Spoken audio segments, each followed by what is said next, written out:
if you find yourself in a hopeless state where you feel like your heart has in fact become hard, and you have developed this sort of a problem, sometimes the religious personality or the appearance of the religious personality is very intimidating. It's hard to talk to them. It's hard to be, you're scared to be around them because you know they're going to talk down to you about something. Right? You're afraid of them. Sisters that don't wear hijab, they cross the street and go the other way. Oh, there she comes again, hijab police. Right? She's going to tell me something. She's going to say something. Make me feel bad. Right? Now on the one hand that's paranoia, but on the other hand sometimes it is true. There are people that are very condescending to others. They're arrogant towards others. Tell me this, weren't you a party animal not too long ago? And when people try to tell you about it, how did you behave towards them? Did you forget where you came from? How far Allah brought you? Right? People forget that. People forget where they used to be and where Allah brought them. And then years later they see someone who's a party animal and say, Astaghfirullah, I can't be like, how could you be like that? Where were you?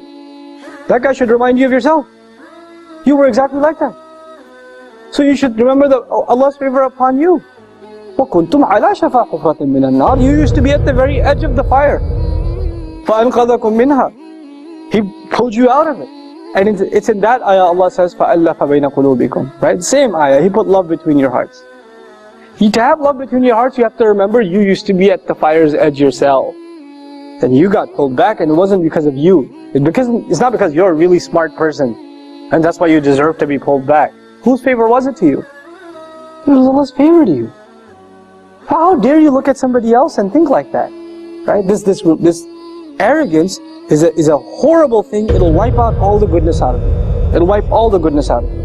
And it is most of the time our youth who end up into heated debates about whatever, if it's a theology issue, if it's a fiqh issue, if it's an MSA presidency, I don't care what the issue is. It doesn't even matter. You know usually what the root problem of the debate is? It's ego.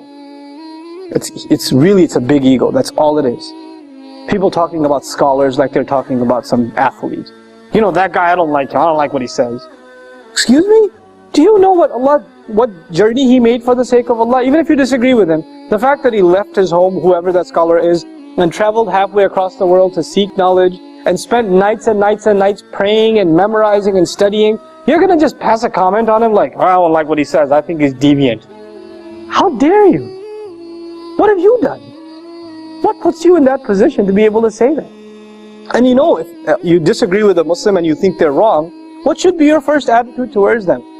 You should pass a verdict on them that they're headed to hell, or should you genuinely be concerned for them? And if you were genuinely concerned for them, you wouldn't talk to anybody else about them. Who would you talk to? Themselves. You would go and talk to themselves. If that was sincerity in you, you would address your concerns to them, not to anybody else. But this shows lack of sincerity. This shows ego.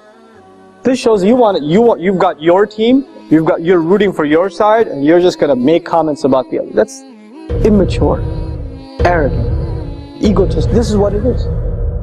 وَاعْتَصِمُوا بِحَبْلِ اللَّهِ جَمِيعًا وَلَا تَفَرَّقُوا وَاذْكُرُوا نِعْمَةَ اللَّهِ عَلَيْكُمْ إِذْ كُنْتُمْ أَعْدَاءً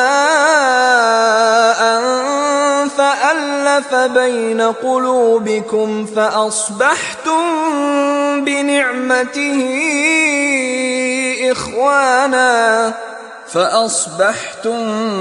بِنِعْمَتِهِ إِخْوَانًا وَكُنْتُمْ عَلَى شَفَا حُفْرَةٍ مِّنَ النَّارِ فَأَنْقَذَكُمْ مِنْهَا كَذَلِكَ يُبَيِّنُ اللَّهُ لَكُمْ آيَاتِهِ لَعَلَّكُمْ تَهْتَدُونَ